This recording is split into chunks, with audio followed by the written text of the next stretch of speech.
Partner!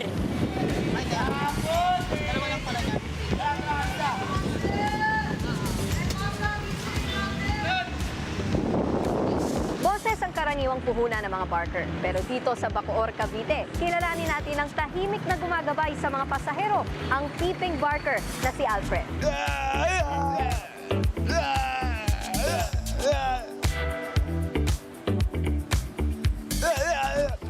Tuwing umaga nagtatawag siya dito. Sigaw lang. Pipi siya eh. Kaya sigaw lang, puro sigaw lang. Sign language. Litim mong taga-Molino talaga yan si Pipe. Lagi talaga yun dito. Araw-araw siya dito. Siguro sumisenyas-senyas lang rin sa mga sasakyan para ano. Tinuturo niya lang, tinuturo. Yung pasero na lang sa nagsasakay na sumasakay ng kusa. Palagi din nagpapasaya dito sa palagi sa mga doon, ang pipintuan sa mga ibang tao po. Hindi man nakapagsasalita, sa tindig at tumpas ng kanyang mga kamay, alam na kaagad ng mga Caviteño kung anong ibig niyang sabihin. Yan, bali ang ginagawa ni Alfred dito, mga kapatid. Ayan, since hindi nga siya nakakapagsalita, sumisenyas lang siya, tatawagin niya. Tapos gumagawa siya ng letter L kapag papuntang Loton. Tapos pag Baklaran, ayan, tatawagin lang niya. So pati mga UP Express, tinutulungan niyang makakuha ng mga pasahero, hindi lang mga jeep.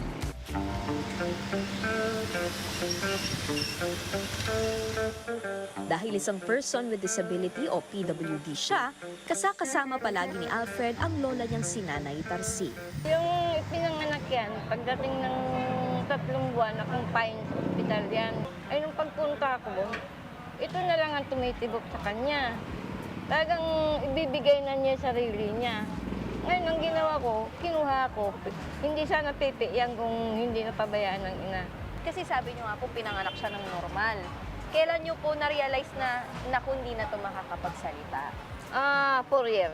4 years, bakit po? Kasi, Bang nakita niyo nun? Oo. Gagalit siya pagka ano, ganyan siya pag nagagalit. Pero wala naman po siyang diferensya sa pagdinig? O Wala. meron din? So nakakausap po siya? Oo. Nakakausap naman. Kasi- Nag-aral siya sa Pilipindip. 2 years. 2 years. Bakit po Ah. natigil? Natigil yan kasi inabot kami ng bagyo sa Baklaran. Ang tubig sa Baklaran hanggang dito sa ano ko, basang-basa ko. Ang daming mga uod-uod tapos yung mga yun na, nagkasakit ako, nagpati siya. Ngayon, ang ginawa ko, sabi ko, tay, hindi ko na kaya. Kaya sa kalsada na natuto si Alfred. Natutong lumaban sa buhay sa sarili niyang diskarte. Ang bawat barya na kanyang kinikita mula alas 3:30 ng madaling araw ang siyang bumubuo sa kinabukasan nilang maglola.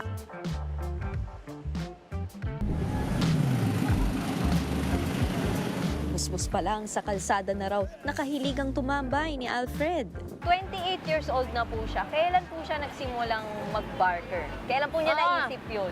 10 years pa lang yan, nawawala sa bahay. Yung pala, nandito sa gitnang city homes. 10 years old pa lang po siya Oo. nagsimula siyang mag-barker. Oo. Uuwi sa bahay kasi hindi ko alam na ganyan ang ginagawa niya.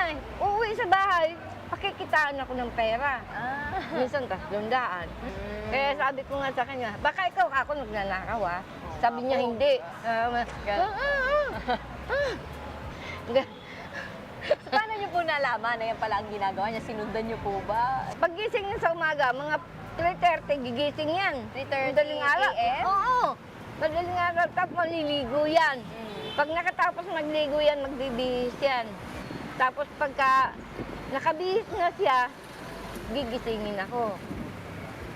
Punta na raw siya dito, pumunta din daw ako. Kaya mga 5:30, nandito na rin ako. Hanggang 12 na kami dito, kaya 1 o'clock. Ang ginagawa niya, yung, alam niyo yung ano ng mayonnaise, yung garapon na ganyan. Puno na. Puno na, nag-iipon siya. Parang Tatlong ginaalkan siya. Oo, Kumbaga. inaalkansya niya, puro mamiso. Hindi ko man pinakikialaman yung pera. Kung ano yung ibibigay sa akin, yun ang anong binibili ko ng pagkain niya. Kasi wala naman akong income. Yeah. Yung binibigay niya minsan 300, 200. Yun yung binibili kong bigas, yung binibili kong ulam niya. Hindi lang naman panay pagbabanat ng buto ang ginagawa ni Alfred dahil meron pa rin daw siyang mga hobby. Si Alfred po, sabi po niya mahilig daw siya mag-karaoke. Paano yun? Hindi to. Mapapatawa ka dyan. Gusto yung video. Ay, nako. Yun po pala ang Oo, yan ang kaligayahan niya.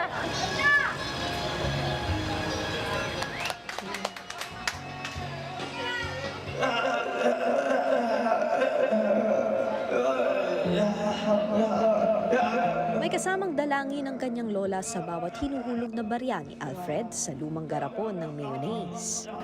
Ang gusto ko lang naman pag namatay ako, bago man lang ako mamatay, makita ko maayos siya. Maayos. Kasi wala naman ibang magmamahal dyan kasi ako. Kung magkaroon siya ng sariling bahay kahit maliit lang, yun lang ang wish ko sa kanya. Kasi marunong naman siya maghanap buhay. Hindi man makabuo ng salita si Alfred, masaya akong marinig ang kanyang pambihirang kwento ng sipag at pagkamasayahin. Nikki de Guzman, Mukha na Maliliit, Isyung Malalaki, Dokumentado. Mga kapatid, Jig Manikad po, pagdating sa mahalagang balita sa loob at labas ng bansa, dapat una sa lahat, mag-follow at mag-subscribe na sa social media pages ng News 5.